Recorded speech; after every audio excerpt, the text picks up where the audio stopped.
All right, ladies and gentlemen, here we go once again. Playoff edition of the Hardwood Nations podcast with your boy CEO Anthony and my little white buddy Bryce. What's going on, Bryce? Not much, man. How are you doing? See, that was a fucking good intro right there. That Yeah, no, I thought you were gonna mess it up. was that was That's that why was I was pretty smiling. good. I didn't have my liquid courage this morning, but I thought about it. I really thought about it. So we're gonna dive into it. We talked about this earlier in the week, but we didn't go live with it. So we're just gonna go live with it now. So we're gonna go into some playoff predictions. You want to start with the East or West first, Bryce? We tend to start with the East first, but let's do the West just Okay. because.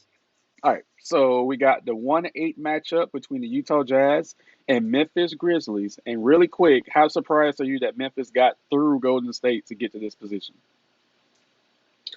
Um, Not like super surprised. I did think Steph was gonna pull that game off for Hmm. them, but not super surprised. I mean, outside of them, and outside of Curry and sometimes Wiggins having a good game. They just have Draymond like facilitating and playing defense. It's not like they have a ton of scoring. So I mean, it can go any way. I mean, that's why they weren't solidified in the playoffs already. Golden State could definitely get beat, and man, he's impressive, man. He's a baller. And yeah, and he doesn't shy away from anything. I hope he gains a little bit of weight. I mean, I'm sure that might affect his game just a little bit, but yeah, his size worries me. But I mean, kudos to them and that team coming together to win because I mean they deserve it. Yeah, but a bunch of young talent on that team. Ja has to get stronger in his lower body. We talked about that. He is a little light down there. And the way he crashes to the basket sometimes it's like, oh, don't get hurt. But But good he has first the step for skill them. set and the talent. Yeah, good first It's step. impressive. Yeah, Hmm. one of the themes today is going to be, as Vince McMahon would always say, the balls the size of grapefruit. So that's going to be like a theme today. Ja has those balls the size of grapefruits. All right, so who you got? Pick a winner. Donovan Mitchell is going to be back for this series. He missed the last couple of weeks of the season due to a bum ankle. So between Utah and Memphis, who advances? I think Utah Utah. All right. So the next matchup we in have in six. Utah in six. I'm gonna go actually Utah in five. All right. So the next matchup we're gonna have is gonna be the Clippers and the Mavericks, a rematch of last year's playoffs. This year, Dallas is gonna have a healthy Porzingis. We had some questions about that leading into this series. Who you got? Uh, Dallas in five. Wow, upset special. All right, upset special. Four and Because five. Beverly's too fucking small, apparently. The 4-5 matchup is usually the ones where you have the upset. So Bryce called the first upset special. All right. The next Did one you is see that? What that Lucas said that about Beverly? I did not see that. So he Lucas said He he was too small. he Okay. scored on him yesterday and said he's too fucking small, like yelled it at him, and then Beverly went and talked to an official. I, I know Luca went ham last night. I know that. All right. So the next matchup, which is always near and dear to our hearts, Denver at Portland. Oh, by the way, I got Clippers in six. Okay. Denver Hmm. in Portland. Who you got?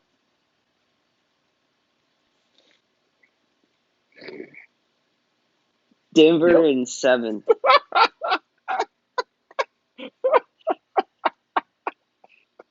Are you going for Denver in That's a hard one. seven? I'm going for Portland in seven. Okay, so you think you'll go seven? Okay, Yeah, I got I think Portland. so. I got Portland in seven. We'll dig into why next, but we'll dig into that. So I got Portland in seven.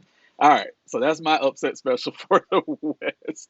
All right, and then the main event for the NBA in the Western Conference, because God knows they don't care about anyone who's not named LeBron James. Main event: Phoenix and Lakers. Who you got? Lakers in six. Ooh, okay, okay. Upset special. I'm going with the Phoenix Suns in seven. That's where I'm going. You think the NBA is going to take all that heat for letting LeBron James in the playoffs just to let him get booted in the first round? Balls the size of grapefruits, my man. I'm going with Phoenix. Look, let me tell you something. You've known this about me before. I was a Charles Barkley fan when I was a kid, so I used to fuck with Phoenix back in the day. They did a hype video earlier this week where they had Charles Barkley and Dan Marley, um, just kind of rallying the fans in Phoenix. Dude, it gave me goosebumps. It took me back to when I was a kid. I was like, "Holy fuck!" You know, it was a good video. It was like a minute and a half long. If I find it again, I'll send it to you. But I just remember that fan base when Phoenix was in the playoffs every year. You know, trying to contend for championships. It felt really good. I was like, "Holy shit!" All right, so yeah, I got Phoenix in 7, and we'll dig into that NBA shenanigans from yesterday. We're gonna close the show with that because a lot of people are looking at the NBA like, hmm. All right. So now we're They gonna shouldn't be surprised. so now we're gonna move to the Western. I'm sorry, the Eastern Conference. You got me all discombobulated. We got the 1-8 matchup in the East. The Philadelphia 76ers going up against my boy Russell Westbrook and the Washington Wizards. Who you got? Philly in 6. I agree with you, Philly in 6. I think the Wizards can take 2 games, but that's about it. And kudos to the Wizards though, dude. They were dead in the water Yeah, a month ago, and then they just went on this tear. So kudos to the Wizards for that. for sure. My favorite, my god honest favorite. This is gonna be my favorite series of the playoffs. New York at Atlanta, the 4-5 matchup. Who you got? New York. New York in 6. As much as I want to say New York in 4, I think Atlanta might be able to squeeze out a game. I'm gonna go New York in 5. New York is gonna bully the Hawks to death. It's bully ball. The Hawks are too finesse for that. They won't be able to deal with that. Trust me. Thibodeau will look over there and just scare some of the Hawks by itself. So I'm telling you, it's gonna be a good series. Though it's gonna be a good series. And kudos to the Hawks for turning their season around when they made their coaching change. All right, the heartbreaker, the one that's near and dear to my heart, Milwaukee, Milwaukee and Miami. I'll go ahead and lead this. I predicted the Heat in 6. Nothing's changing with that. Heat in 6. Bryce, who you got? Milwaukee in 7. All right, got you. Milwaukee in 7. I respect that. All right. And then, last but not least, the Brooklyn Nets at Boston Celtics. Who you got? Brooklyn in 4. You call it a sweep? I got Brooklyn in 5. I got Brooklyn in 5. They I would have started off. said Brooklyn in 5 if we would have called this before last night. Well, no, last night shouldn't be an indicator of your picks today, but I get it. No, Brooklyn 5. You know, Boston started off hot yesterday. Brooklyn woke up in the second half. But I think Boston still can get. They're scrappy enough to get 1 game out of this series. So, I think uh, if they had Jaylen Brown, you're right. mhm, I I think it's going to be hard for them to get one. got you. All right. So, speaking of last night, so we had a couple of interesting finals. I'm sorry, final results. I think the most interesting final result was Portland over Denver, the 6th seed taking a win from the first seed. I'm sorry, third seed. Um, so, Well, especially the score. It wasn't. It didn't look close by the final. well, yeah. So what happened was is that, and even though Michael Porter Jr., my other boy, and your boy Aaron Gordon had respectable nights. Michael Porter Jr. dropped 25. Aaron Gordon Jr. dropped 16. Jokic went off for 34. But Hmm. Portland was like, we're going to let you score, and we're going to try to shut everybody else down and not allow you to create. And Jokic only Yeah. ended up with 1 assist. So that was a good old school Yep. strategy that they employed against Denver. Your thoughts on that?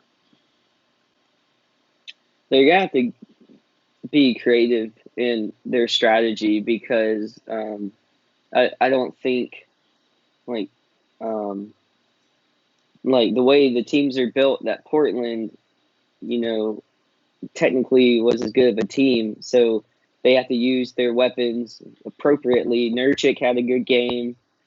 McCollum. And then, of course, Dame had a great game. I think he had double-digit assists too. Yeah. So I mean, those guys did exactly what they were supposed to do. But like you said, I think the key was to stop the team around their Jokic, because Jokic had a great game. And like you said, it's Otto Porter Jr., right? No, no, Which no. one? Michael Kelly, Porter Jr. Michael Porter. Okay, but to me, they needed way more out of Aaron Gordon, but you're not going to get that out of Aaron Gordon. The game he had is what you can expect out of him. And since their guard is hurt, they need more from him after the way that game one went. So kudos to Portland for doing that and for making it look like, they did it in kind of like a dominant fashion. Like, it seemed like they were in control of that game, even though Jokic had a big game. Yeah, Jokic had a big game, but then Portland has two big bodies they can throw at him and Nurkic, and I believe they were teammates at Yeah. one point early on. And then also Enes Kanter comes off the bench in Portland, so they have two big bodies that they can try to match up with him one on one. And it's a pretty good win. Dame did end up with 13 assists, so good for him. 34 points, 13 assists. That's a great game for him. Even Carmelo Anthony chipped in with 18 points. So uh, Portland, yeah, yeah, I think it's gonna happen. That might be the upset, the first round upset you're looking at Yeah, though. I I, mean, I, if they keep playing that way, but we yeah, saw last year. I mean, Denver can adjust. You yeah. can't No, count them out in a series.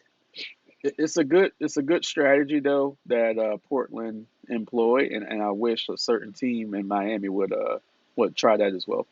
All right, so another surprising victory we had last night was the Clippers losing to Dallas. What I can tell you is I watched that game as well. Dallas shooters showed up. Luca went off and did Luca things. Tim Hardaway Jr. was magnificent. Yes. They just really outshot the Clippers. The Clippers are a scrappy, grinded out team, and Dallas just went in there and just shot the building, shot the roof off the building. Um, they shot 50% from the field for the game. Like, wow. And the Clippers are a great defensive team. So, do you think Game One is any indicative on? Well, you predicted Dallas to beat Clippers, correct? hmm Okay. Okay. All right. I Well, there think you I go. think it's a perfect representation of how that series is going to go, because Kawhi played well. Hmm. Paul George played well. Um, and I want to say there was still someone else on the Clippers lineup I saw that I thought was impressive. Well, Batum But had either had a way, decent game. yeah. Rondo didn't do much either, but I mean, he's not gonna like shine on the stat sheet or whatever. Right. But my biggest thing is I think Luka's coming in with a chip on his shoulder. I don't think, I think the last year's playoffs, despite their success, I think was a little bit of a slap in the face. I know Hmm. he got roughed up a little bit in the playoffs, and he He did. didn't exactly like that. And I Right. think that's what last night was about. Like, he didn't look. I mean, I'm sure there's points in the game he was smiling, joking, But of course, like the clip I saw and the little bit I saw, he looked like he was out there to like prove a point. And the way that team played also represented his like tone. Hmm. And Porzingis didn't have an amazing game by any means, but he also came out and played well and was just consistent. So that, with the Tim Hardaway Jr. playing well alongside Luca, if they can keep up that tone and like that Luca come out and be angry and push the tempo, I don't know what else. Like, the Clippers did what the Clippers were supposed to do last night, and they were trailing the whole game. Like, Hmm. it was close, but they technically were trailing the whole game. Dallas controlled the whole game. Right. Um, Right. Outside of like Luca really falling off, I mean, Tim Hardaway Jr. he did his thing. I don't really see him falling off. Porzingis coming and going might be how many games the Clippers get out of it, but I don't know how much more the Clippers can do other than what they did last night. Outside of Kawhi just having monstrous games again, so I think they're gonna have a hard time with that with Dallas. Remember last season it went 6 games and Porzingis didn't even play the whole series. So this is a tough matchup for the Clippers. So kudos to Dallas. Like I said, they shot the roof off the building. I was like, good lord. And Tim Hardaway Jr. Of course, I have a connection to him growing up watching his dad play. The last 3 weeks of the season, he's done this. Like he's been on fucking fire from the 3 point line. So last night he was 5 of 9 for threes, ended up with 21 points. So yeah, he's been on He's fire. So dangerous. yeah, kudos to him. And his dad actually played with Dallas his last season in his career as well. So he has a slight connection there as well. So now we have to deep dive a little bit. I'm a Heat fan. We know this. Sorry. We got to deep dive a little bit into the game one, Miami Milwaukee. I don't know how much of it you saw. Were you able to see Chris Middleton's game-winning shot? Yeah, I saw that. Okay, all the kudos in the world to Chris Middleton. It was a tough fadeaway at a horrible angle with great defense. I mean, Duncan Robinson was dead. Like he knocked that shot in, and I stood up. I was standing up, and when the shot went through the basket, I collapsed to the ground. My wife said, "Are you okay?" And I like didn't speak for like 5 minutes. I literally laid on the ground for 5 minutes, right? So I'm hearing the crowd go wild. I'm hearing all this chatter, right? And then I thought about that game. I was angry, typical fan response. You're angry, like I don't want to watch this shit anymore, But I was angry. Then I dug into the box score.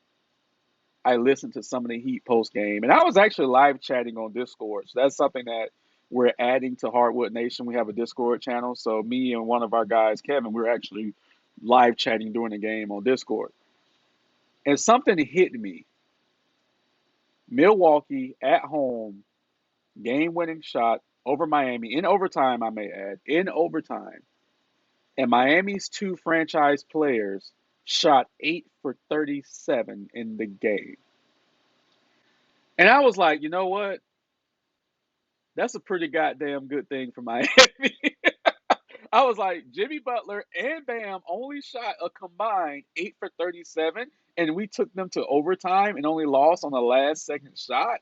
Yeah, we're gonna be okay, and that's my takeaway from that. Because Milwaukee, when I tell you they played an excellent game, Milwaukee hit us with everything that they had, and they still barely got by Miami. And Miami had a poor shooting night with our two franchise guys. I'm just like, yeah, we're gonna be okay. What are your thoughts on that? I picked Milwaukee in 7. Hmm. Before last night's game, my pick was going to be Miami, and I know like one game it shouldn't really change a whole lot, but the problem is with just that one game and just the way you described it is Milwaukee wanted this. The Heat wanted it. They both wanted it, and it's just game one, so it really shouldn't mean anything. Okay, but you guys didn't have Butler the other games. You played them in the regular season. You guys had him for this one. He almost had a triple-double. Bam had a lot of rebounds, but he didn't score a lot, like you said, or he missed a lot of shots.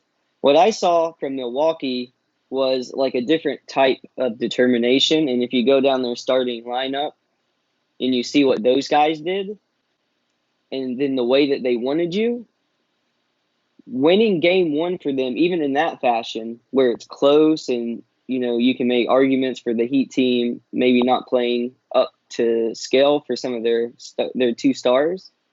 Dragic still played well. Robinson played great. You guys still found ways to score. Butler had a great game despite not scoring as much as he did. He still almost had a triple-double, so he got the team involved. The team played pretty well, but you guys lost that game. I know the mentality for the Heat has been you can punk Milwaukee, but I think you're going to have a hard time punking them this time. They out-rebounded you guys massively. Or not massively, but their field goal percentage, they took way less threes. You guys made more threes, of course. But your overall field goal percentage was down. Theirs was better, and they out-rebounded you, even though Bam rebounded well. I see their big guys playing well. It seemed like they played good defense. But the attitude adjustment and then muscling out and winning that game one, I think could be a change of tone for them. And that's why I changed my pick, is because I think they have the talent to match up with you guys. They just have to have the right strategy and keep the right tone against you guys. Holiday played well too. Like, all their starters played well. So I just think that maybe that winning that one game the way they did could be the shift in tone that they need to try to get past the mental toughness of the Heat and what they would need to beat Philly. So that's why I changed it. And I'd like to Dude, see Giannis win. So dude, I they th- act I like think I think it was a big win for them. they act like they won the championship yesterday. It was great. Here's I the know. thing. Here's the thing. Everything that you just said is 100% valid. But everything you just said also goes back to my point that Miami's going to be okay because Milwaukee did play so well. Milwaukee's going to always out rebound Miami because Miami's not a great rebounding team. It's the other areas of the game that Miami has to dominate. If Anthony Davis or LeBron James shoot 8 for 37 and they in a loss and a close loss, people are still going to be like, "Damn, the two stars had a bad shooting night." Yeah, they might have did other things, but that's why they lost. Same thing with Miami. Jimmy Butler kind of played hero ball in the fourth quarter when we kind of didn't need him to. He did hit a 2 point shot layup to get us to overtime, but there are some times in the fourth quarter where the Milwaukee backed off of Jimmy and dared Jimmy to shoot the three, and that's what Jimmy did. That's not his game, and he missed them. That's not his game at all. So he kind of fell into Milwaukee's trap. Kudos to Milwaukee for setting that trap, but again, Milwaukee played as good of a game as they could. Miami didn't execute offensively from our two franchise guys, and we only lost by a lucky, because it was a lucky shot, and it was a hard shot, but a lucky shot in overtime, a game-winning shot. So, like I said, Miami's going to be fine. My pick hasn't changed. Heat in six. If Miami can win game two, all that you need to do is split the first two games. So if Miami can win game two, then Miami has home court advantage for the rest of the season. So rest of the series, forgive me. So let's see what happens in game two. I believe it's Monday night. Um, Win or but, lose, this will be a way harder series for the Heat to win, I think, than they oh yeah, I originally already knew that. thought. Yeah, I Because already knew that. Yeah, you bring up, though, that your two stars, didn't do exactly what they usually correct, do, correct. but you're not gonna usually have Dragic and Duncan Robinson score in the 20s. You're gonna have them be very supportive. But that game, like, you had like a shift. Like, the points were there for you guys. The game was close. Jimmy Butler, the only way you can do much better is have like a 30 triple double game. I mean, No, they're no, daring him for good reason. It's like he's getting the team involved, but I mean, how much can he do, I guess? not shoot wide open threes that he know he can't convert. So again, there's intangibles in the game. There are intangibles in the game. Okay, I didn't talk about Giannis missing free throws in the fourth quarter. I could have, but I Yeah. didn't. Right. So there's intangibles in the game. So now that if we're gonna dig deeper, I dig deeper. Giannis couldn't make a free throw in the fourth quarter to save his life when the game slowed down, which actually kept Miami into the game. So off of those free throws, Miami would get the rebound. Jimmy Butler would bring the ball down. The Bucks would back off, and he would launch a three and not even get into the offensive set. So things like that must Yeah. the Miami Heat made mental mistakes in that fourth quarter. All the kudos to the Milwaukee Bucks. All the kudos to Chris Middleton for shooting that shot. What I'm saying is that Miami was extremely close to stealing that game, even without our two franchise stars playing well. Duncan Robinson, he'll get you 5 or 6 threes a night. That's 18 Yeah. points right there. I think he ended up what 21 or something. That's Yeah, so 22, something okay. like So that. one Yeah, so something. one extra three, right? Did you forget what Dragic averaged last year in the playoffs when he was starting? He averaged over 20 points in the playoffs. He was actually our leading scorer against the Milwaukee Bucks last year in the playoffs. So Dragic always has a history of playing well against Milwaukee. The reason why the Heat lost Yeah. that game was the mental mistakes that were made in the fourth quarter, and our two franchise guys shot 8 for 37. Remember last year when the Clippers lost to Denver and they had that game seven where they lost to Denver. I think Paul George and Kawhi Leonard had a horrible shooting second half, and it was similar Mhm. to that. It was like 8 for 24 or some shit like that. So people gave Kawhi Leonard and Paul George hell, and rightfully so. So what I'm saying is that Jimmy Butler and Bam, if they would have been more efficient offensively, even with the other help that we had, if those two guys would have been more efficient offensively, we would have won that game. And after the game, Goran Dragic said, "We need Bam to be more aggressive." He said that we need more than 9 points from Bam.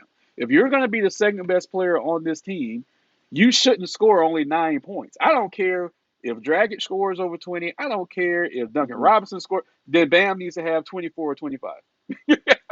that's that's just it. So defensively, he did play well. Offensively, 9 points for our second best player. I don't care what team it is. You got to do better. Mhm. That's just it. You have to do better. Um, there's another point I was going to bring up, but I forgot. But again, to your point, Milwaukee did play tough for this game. They did. Which didn't Giannis, they win the first game of the series last year? Which Giannis, game? and those free throws. They actually won. The only game they won last year was the game where Giannis turned his ankle and went out. He went out in like the second quarter, and then Milwaukee won that game. It was game three, I believe. Okay. Um, Giannis and those free throws, he gonna have to clear that up because we might employ Hacker Giannis down the road. I Dude, was if gonna it ask was, if you think they're gonna do that. dude, he was missing them, like breaking them in the fourth quarter. If it was Kevin, Kevin was right. Kevin said Chris Middleton might be the difference maker. If Chris Middleton wouldn't have made that shot, just think about how hard Milwaukee had to play Yeah. after three. Just think about that. That's why I said Miami's still going to be okay. No, my pick's not changing. I saw a team give a 99% effort against a team who was playing at like 80% as far as effort and execution. No, Miami's going to win this series. If they win game two, Miami has home court advantage. It's going to be a wrap. If they lose game two, now you have to go to Miami and win the next two games. So if they lose game two, I might be a little worried. I mean, my pick's not going to change. I'm not going to do it, but they have to Mhm. win game two Monday because that's the mentality of the road team. You only have to win one of the first two games if you don't win them both. Look what Dallas did to the Clippers. They won in LA. Dallas got home court now. They got three games at home. That's how it works. Mhm. So with that said, LeBron found himself in a little situation this week. The NBA found that he violated the safety protocols for COVID-19, and usually, there would be some games set out. Usually, 10 to 14 days of quarantine for players who violated such terms. But the NBA was like, "Hey, what LeBron did wasn't so bad, so we're not going to make him sit any games." What are your initial thoughts on that? Yeah. Under further investigation, they saw that the event was properly. What's the wording they use? I forgot, but Proper. Sham. Yeah. It was a bunch of BS about how it was okay, which honestly is the easiest route for them because I didn't think. I mean, the moment we started seeing this news come out, I thought in no way, shape, or form is LeBron going to miss these playoffs. I I mean, I was trying to think of how he was going to figure out how to postpone them for a couple weeks just to he was going to do anything he could to not let that happen. And that was what I thought from the moment I saw the article or the news about it. And that's exactly what they did. I'm not Yeah, surprised. They're not going to mess up their money like that. this is the first time this season where we had an announcement of a player that violated protocols and then they were still able to play. It's like, so what the fuck do you make the announcement for? But like Charles Barkley said, they didn't have the balls to suspend LeBron. Yeah, And then technically, if anything, other players you would think would have complaints amongst themselves in the Players Association. But I mean what are they you going made. to, there's nothing they could do. Yeah, I mean they made an off season. I'm pretty sure some people was shooting a side eye and like, we see what you're doing. Is Chris Some Paul still head of the Players Yeah, Association? yeah, he is. Somebody brought up, Lou Williams had to. leave the bubble over some chicken wings in Atlanta, and LeBron still gets to play. This is playoffs. Yeah, yeah. No, I look. The playoffs are better with LeBron's in the playoffs because the Lakers. I already picked Phoenix to upset the Lakers, but the Lakers would have been dead in the water if it was just AD and the Laker boys. It was just funny to watch it unfold yesterday. Like I said, why even make the announcement that he violated protocols if you're still going to let him play? It doesn't make sense. Just keep the shit on the wraps, you know. Um, They probably didn't think they could. they could have kept that on the wraps, you know. They could have. They I could have. I tweeted out David Stern from Beyond the Grave was talking to Silver in his dreams, telling him what to do. Look, if David Stern was still alive and still a commissioner, that story wouldn't have never got out. Best believe that.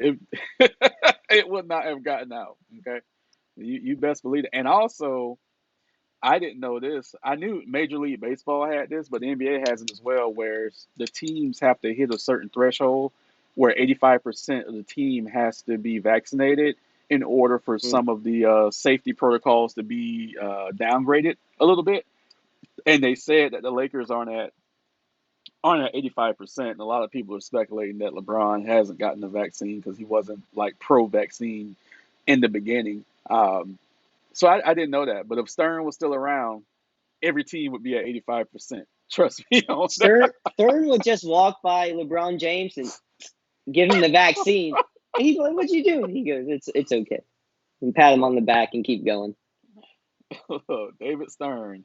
And I know he's chilling somewhere up in heaven. David Stern was a G. And we used to call him Emperor Palpatine back in the day. Yeah, the Lakers. I mean, I can't imagine Lakers fans are a big fan of him, like most people in the league. But I I mean, mean, once you block the Chris Paul to LA trade for basketball reasons, I don't know if you can ever be liked. basketball reasons. I mean, once that happened, I don't know how anybody can be surprised at anything that ever happens after. I mean, dude, Dude, straight up blocked the trade. dude, it was the craziest thing. And, you know, I told you when we talked briefly yesterday that I'm not a big NBA conspiracy guy these days under Adam Silver, but when Stern was the commissioner, man, there was all kinds of shit going on in the NBA, bro. Mm-hmm. Referees fixing games. Look, they even made a movie about it, but they didn't advertise the movie.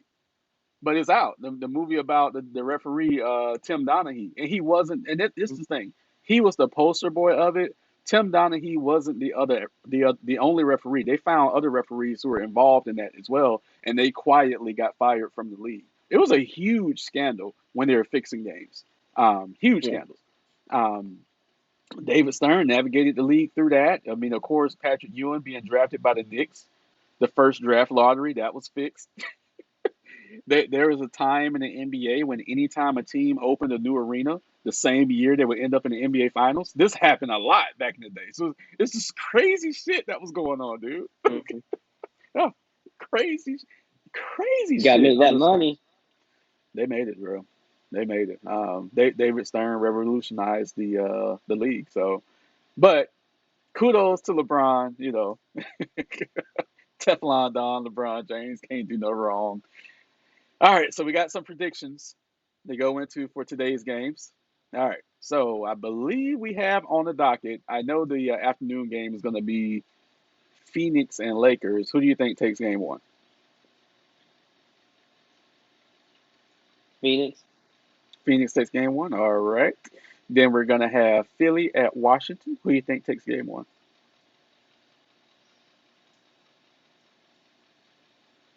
Mm, Washington. No, Philly. Philly. Philly. All right. Advantage to the home teams. All right. New York and Atlanta. Who do you think takes game one? New York. Okay. A home team sweep coming. And then last but not least, Utah and Memphis. Who you got game one? Mm, Memphis on that one. Wow. Okay.